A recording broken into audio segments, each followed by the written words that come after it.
Welcome back to my Oklahoma Sooners Slow Sim Dynasty, and today we'll be tackling our first offseason after now winning a national championship in just season 1 of this dynasty. And I said this in the last episode and I'll say it again, I was going to end this series after winning a national championship, but never anticipated we would win it in our first season. So that is why we're going to come back and do at least one more year, and then at the end of Season 2, I will decide if I want to continue the series or not, depending on how that year ends. Before we jump into the actual off-season part of this video, I want to go over all of these stats and awards for this year, starting with the Heisman Trophy, which ended up going to Shedeur Sanders. It definitely did not show me this at any point throughout this year because it skipped right past all the awards. All that showed me was Shedeur Sanders won the Heisman, but apparently Caden Woolard ends up winning the Player of the Year award.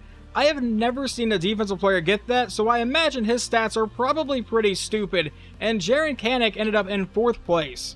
Another thing it didn't show me in the middle of the year is that we took home the Coach of the Year award. But now let's jump into the positional awards for the year. Cameron Ward wins the Best Quarterback award.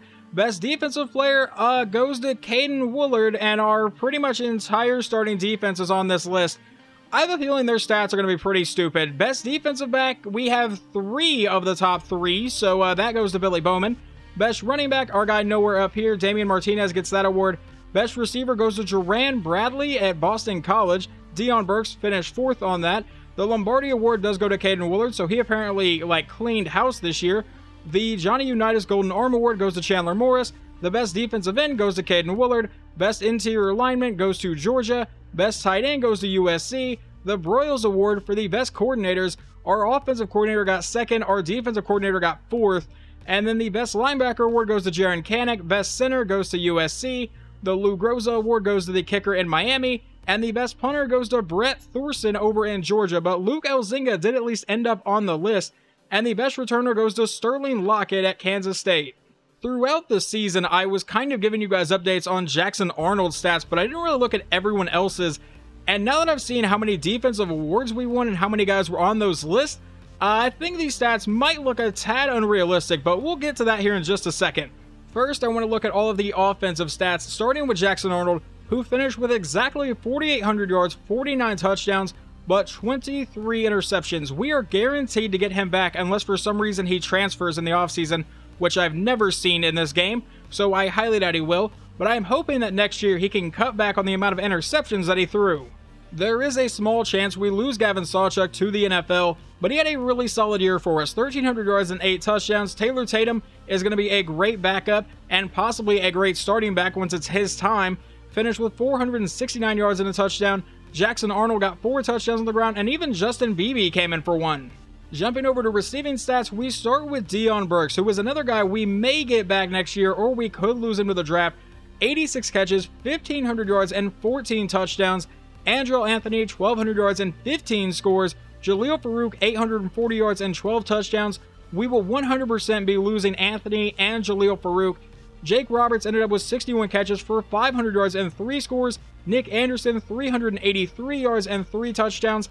I would have loved to use him a lot more this season for whatever reason. You just really don't use any of these receivers outside of the top 3. But Nick Anderson should be a pretty solid option for us next season. Gavin Sawchuk got 27 catches for 153 yards, never found the end zone.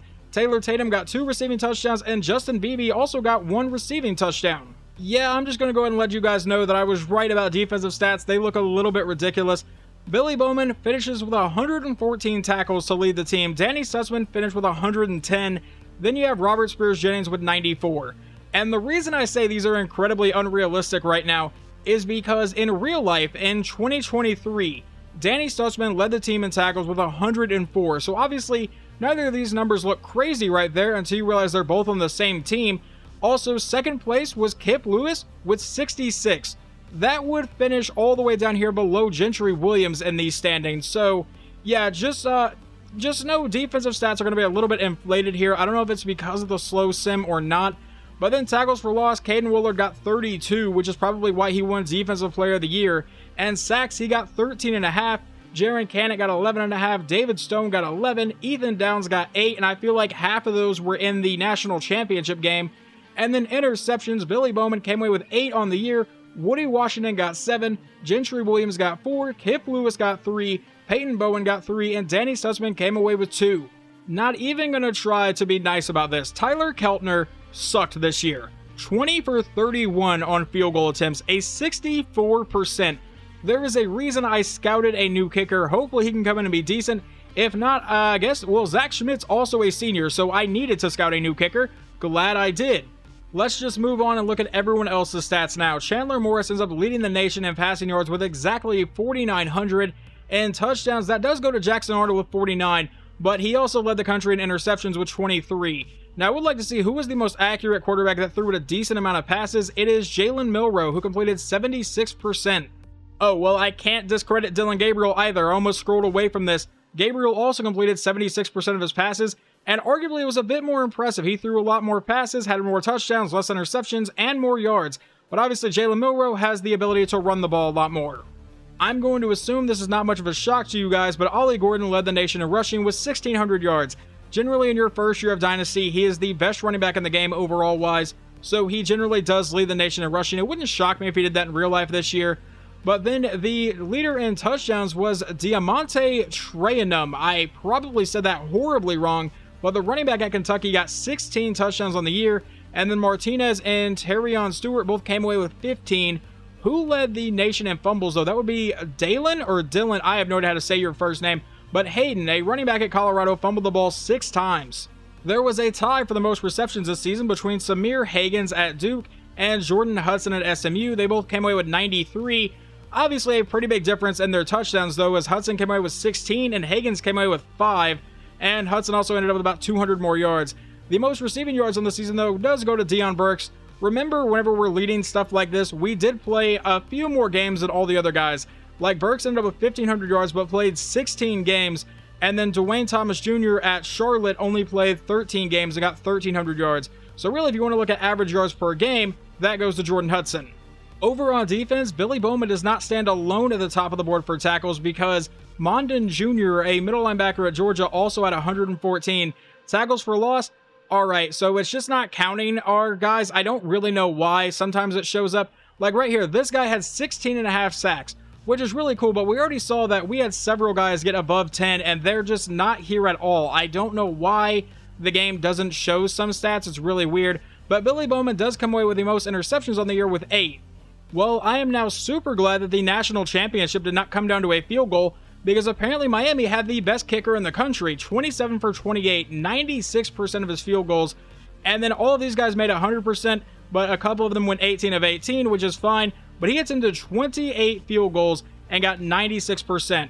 The most kicks on the year was actually Tyler Keltner, who only made 20 of them for 64%, and that's not even the worst in the country, but you know, it's still not great to see. We did get to attempt the most extra points on the season, which is always a really cool stat to see, and he made 69 out of 71 of them, but only 1 was blocked, which means at one point this year, Tyler Keltner just straight up missed an extra point try.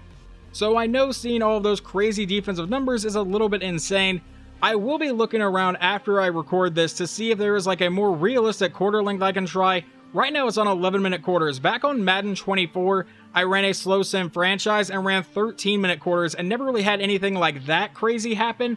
So it's a little bit weird that in this game it's happening, but I'll look around to see if there are some other settings that other people have found that are just a little bit better.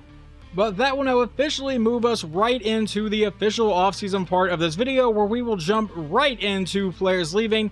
And you can see we have a backup running back in Emeka Megwa that wants to transfer. If I said his name wrong, I apologize. But he's only a 78 overall, redshirt junior. I don't really see him getting much playing time here, so I'm honestly just going to let him leave. Moving on from him, we're losing 9 starters on the offense and defense as long as my count is correct. Danny Stutzman, Billy Bowman, Jaleel Farouk, Woody Washington, Andrew Anthony, Caden Woolard, Ethan Downs, Jarian Hatchett, I don't know if I said your name right, but I'm pretty sure he was our starting guard.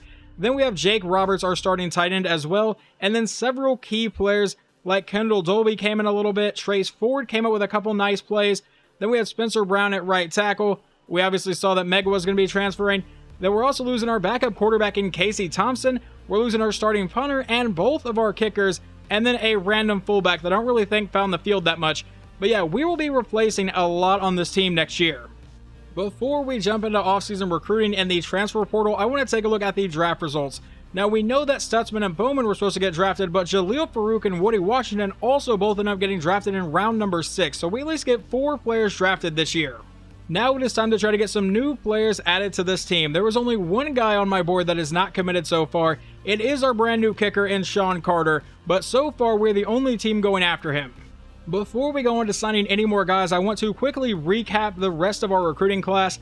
Yes, I did sign 3 quarterbacks. The main reason is because I did not like our backup quarterback situation, and depending how the other guys develop, one of these guys may be backing up Jackson Arnold this year, but if the other guys develop to be better than them, then all 3 of these guys will probably be redshirted and try to get one of them ready for whenever Jackson Arnold is gone. Now, I knew we were going to be losing some receivers. I knew that Andrell Anthony and Jaleel Farouk were both seniors, so they were going to be gone. So I brought in 3 brand new receivers because there was also the chance that we would lose Deion Burks, but he decided to come back for his senior season. But I'm really excited about all of these guys. If you can't tell, the main way I recruit receivers is speed, and all of these guys definitely have that. Brian Genus will come in with 94 speed, then we have Jose Power with 95, and then we have JD Nicholson with a 97 speed.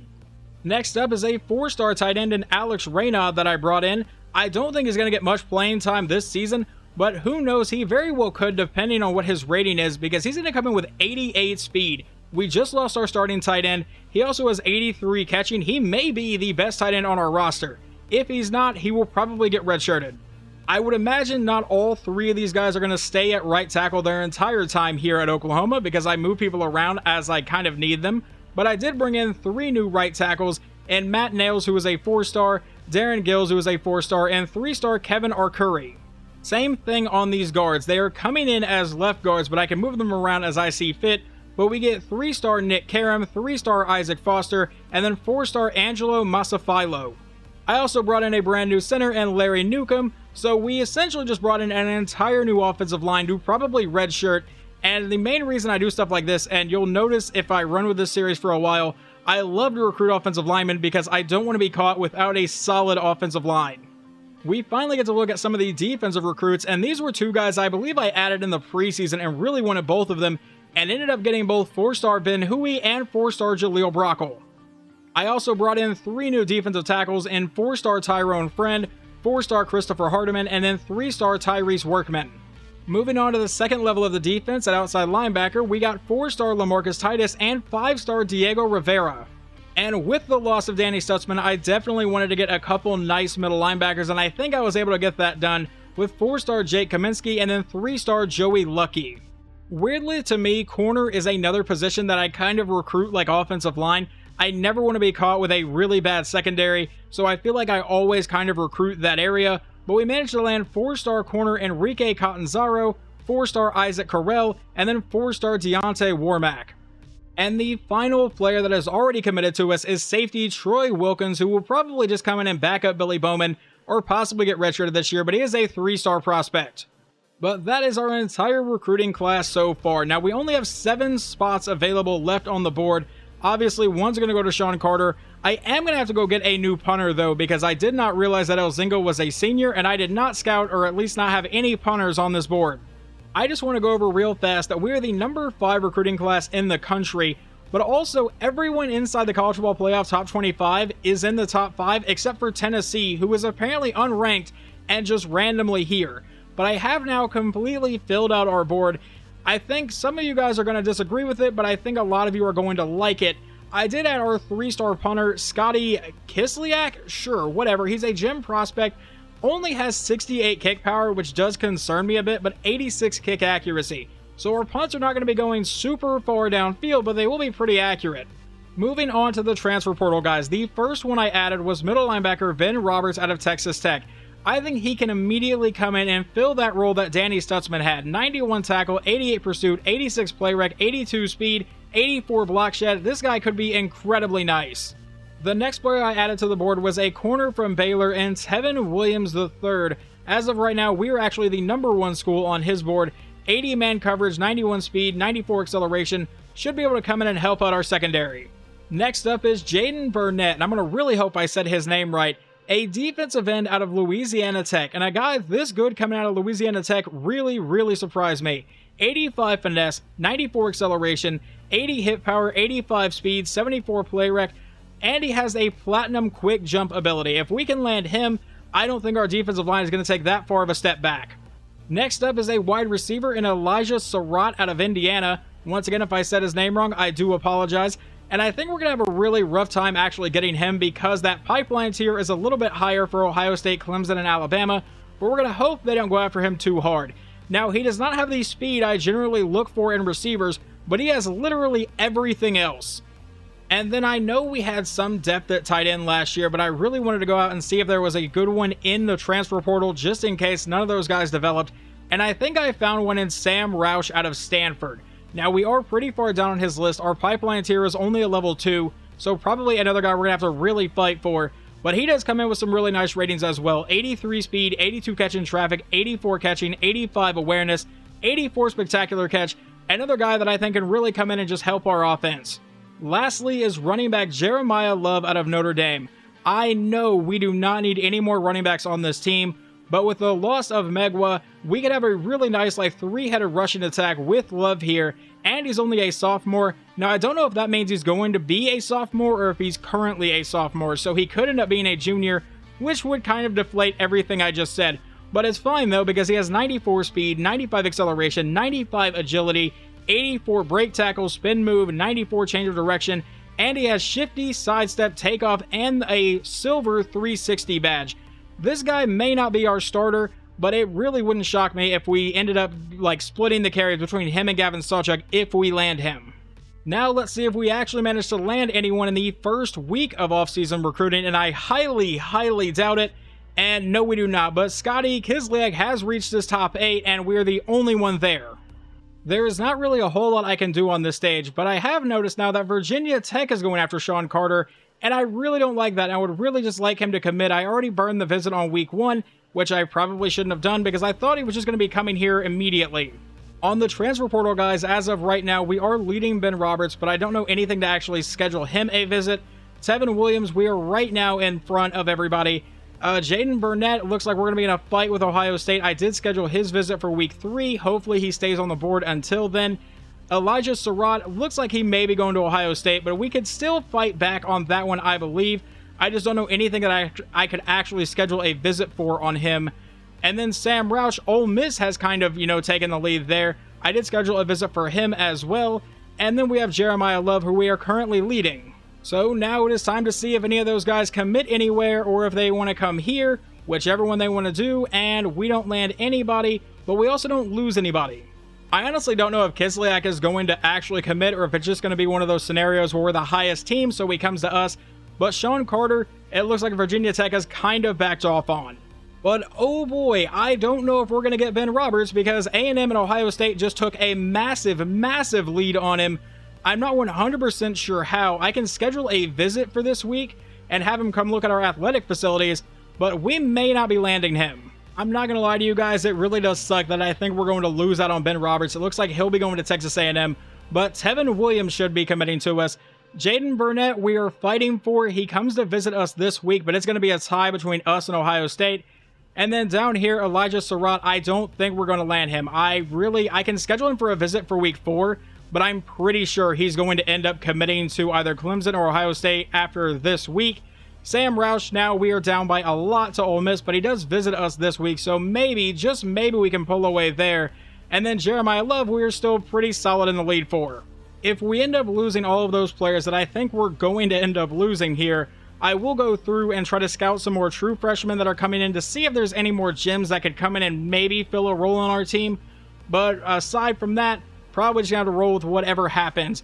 But do we get any commits here? We do. We actually land Ben Roberts. I did not think we were going to get him. We also land Tevin Williams. We also land Jaden Burnett. Okay, we're landing a bunch of people I didn't think we'd get. But we do lose out on a couple guys. It looks like Scotty has still now just narrowed down to his top 5. We're the only school that offered him. But who are the 2 that we actually lost there, if it would let me go back here? We lose out on Elijah Surratt and Sam Roush. I kind of figured we would lose on both of those guys. But, I am really glad we end up landing Ben Roberts. I think he's going to be a massive key to our defense this year. You guys know the drill with the punter so far. We're the only one going after Scotty Kislyak, so I assume he will be committing to us. Sean Carter is like a pixel away from committing to us, But I did find a couple more guys in the transfer portal that I think will fit on this team quite nicely. It's another receiver and another corner here.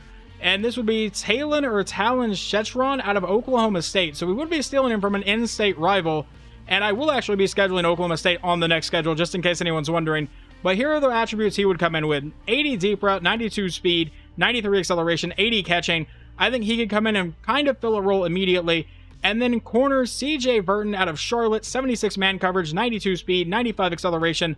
On these two guys, we are actually the only ones that have seemingly offered them scholarships. So now let's find out if we actually landed those guys by going to the last week here, or past the last week. We do get Sean Carter, we do get Shetron from Oklahoma State, and we get CJ Burton. That punter better be there. He is not on this list. Please tell me he actually committed. Thankfully, he is here. He just did not show up because he's not even inside his top 3 yet, despite the fact we were the only school talking to him. But we end up signing 35 people, and our class finishes as the number 8 class, so we do fall down a few spots here. But I'm really glad with the class we ended up with. Normally, whenever you get in like a new athlete prospect, it's a lot of fun to figure out what position he's going to, but I know all 3 of these guys are just going to quarterback. Following the offseason recruiting stage, we did manage to gain a couple levels as a coach here, and now everything is maxed out at level 4 in the recruiter tab, except for the specialist tab, just because I don't really feel the need to up that to tier 3 or 4 for kickers and punters. So as of right now, we're just going to store these 5 points that we have. Then we have training results here, so it's time to see how much better or worse everybody got on this team. One thing that I really don't like in this year's game that NCAA 14 had was in the training results stage, it actually told you how many points they went up by. As far as I'm aware, you really can't see that this year, so I think Jackson Arnold was an 86 or an 87 last year. He now appears to be an 88. However, Gavin Sawchuk is now a 93, but Caleb Hicks jumped all the way to an 86 overall. I know damn well you were not that highly rated. Taylor Tatum barely went up at all. We may actually end up redshirting Tatum for a sophomore season, just because he really didn't improve, and I feel like we're going to have a lot of people better than him. Dion Burks does go up to a 91. Nick Anderson's now an 89. Who are you? Fierro, number 41, now an 88 overall with 91 speed. Alright, you may be a pretty solid receiver for us. Jaden Gibson now an 86 overall, and no one else really notable past that. None of our tight ends really took the jump that I wanted them to. It looks like our best one's going to be Cade McIntyre at a 79. Now let's take a look along the offensive line. We have left tackle Jacob Sexton, who's an 83. At left guard, we have a 79. At center, we have an 84. Right guard's an 85. Now, I imagine McKenzie's going to go over and play left guard, or this guy's going to go play left guard. I'm not going to try to pronounce your name. And right tackle's an 85. R. Mason Thomas goes up to an 83 overall. At right end, David Stone up to an 86 overall. He should be really, really good for us this year. And then defensive tackle, Demonic Williams up to a 90 overall. And Jaden Jackson now an 85. Maybe I was over scouting defensive tackles because I was really trying to get some more in, but they seem to have developed pretty well. It looks like James Nesta is now going to be our best outside linebacker, up to an 83 overall.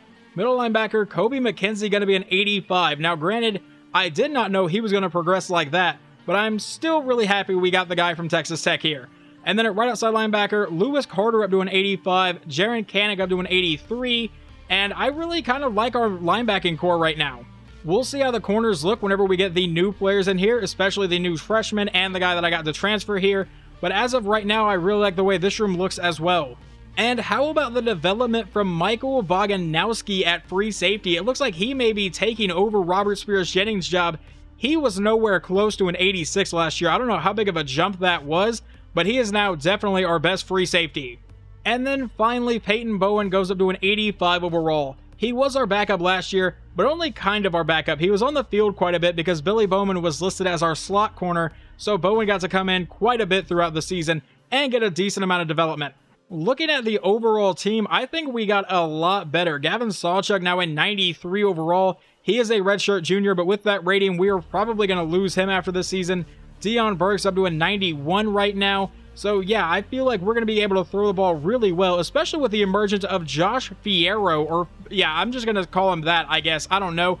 I'll figure out if anyone else on this team has number 41. Otherwise, we're going to have to deal with a receiver that's wearing number 41, which is going to bug the hell out of me. Next up, we do have to encourage some transfers here. and we need to get 15 people to transfer. Now, I cannot guarantee if this is actually accurate or not, but from what I've seen, in this stage, if you cut a freshman or a sophomore, which you can only cut redshirt freshmen, but if you cut a freshman or a sophomore, they will end up on other teams. But if you cut a junior or a senior, they apparently just disappear. So I'm going to try to keep that in mind as I'm cutting players here. The very first player that's getting bounced off this team is going to be Brendan Zerbrug, just because I don't really feel like he's ever going to find the field, especially with these 3 new freshmen here. Now, I already know that I said I would keep it in mind when cutting juniors or seniors that they just disappear, but Ben Anderson is a 63 overall redshirt junior. Yeah, you don't have a spot on this team. We are also going to be letting Joshua Bates go, one of our backup centers, just because he has a redshirt freshman ahead of him. There's a junior and a senior there, and then this true freshman is not going to be too far behind. So since he's a sophomore, he should find his way onto another team. So a kind of similar situation over here at defensive end. Taylor Ween, a redshirt sophomore, 75 overall, really never going to find the field. Another scenario where I have to cut a senior, and I really don't like doing it. I really wish they would just, make it to where juniors and seniors would also go to other teams, because Walker doesn't really fit well on this team, but I feel like could fit well at like a group of 5 school. But yeah, he's not going to be on this team. Then we have Eric McCarty at free safety, a 72 overall redshirt sophomore. He's behind Jaden Hardy and apparently Michael Boganowski, who just decided to become amazing apparently during the offseason. Yeah, McCarty, you're not going to make the team. Well, I have now gone through the entire roster, and I still have 9 guys left that I have to cut. So it looks like I get to do it again and have to be a little more strict this time. I really hate doing this one, but Javante Barnes at a 75 overall redshirt junior, I don't really see a spot on this team for him. And the same goes for wide receiver Chadrick Queen, a 73 overall as a junior. All of these redshirt freshmen above him, he's not going to find the field too much, so he is also gone. Back on the defensive side of the ball now, I really tried to keep Ashton Sanders, but as a redshirt sophomore, 74 overall, he's already going to be our 4th string defensive tackle. I can probably just have one of these guys do that instead of redshirting them, so he is not going to make the team. I am really glad I decided to double check the attributes on this one before cutting anybody, because I almost cut Nigel Smith. But if we come over here, we can see that he has 85 block shedding, so we're not going to cut him. We are going to be cutting Wyatt Gilmore, though. This cut is not one I wanted to do, but Danny Okoye did not really progress at all despite the fact that I redshirted him. And then Carter came in and decided to become an 84 overall. We also have Kip Lewis here and 2 true freshmen that are immediately better than him. So Okoye, you are getting cut, and I really hope you find success elsewhere. I think in real life he may end up being a solid player for Oklahoma, but not in this universe. I still have to cut 4 more guys, so I'm trying to go back through and be just a little more strict every single time. And I think Josh Isosa is going to get cut this time. I think Newcomb can come in, get redshirted, and possibly develop more than this guy did, so we're going to go ahead and cut him. We are also going to come back over to left guard and cut Heath Ozaida. I don't know if I said that name right, but he's a redshirt sophomore at a 77 overall. The main reason I cut him is because we have a few right guards that could start over at left guard, so I'm not really concerned about the left guard position. We are also going to come back to corner and cut to Reese Jackson, just because he's a redshirt freshman that really did not develop all that much. There are obviously several new guys coming onto the team that are not far behind him, so he is not going to make this team. And the final player getting cut is going to be Jaden Hardy, our backup free safety. I understand, I think I already cut 1 safety, but I do think that Powers can come in and be a backup over here should we need it if Spears, Jennings, and Boganowski goes down. I decided to really quickly throw together our schedule for next season, and I told you guys earlier in the video I would be scheduling Oklahoma State. We will be going back to doing Bedlam every single season, at least on this channel, so that is where our first game will be in Norman. Then we will travel to Michigan, then we travel to Lincoln Financial Field to take on Temple. We have a bye week, then a home game against Nebraska, another bye week, and then we get into our SEC schedule, where we will take on Texas, a home game against Ole Miss, at Alabama, at Tennessee, a home game against Missouri, at South Carolina, and then a home game against Auburn and LSU, and that will wrap up our regular season. In between episodes, I will go through and do all of the redshirting and the scouting for the start of the season, but hopefully you guys enjoyed this offseason video, and I will talk to you next time.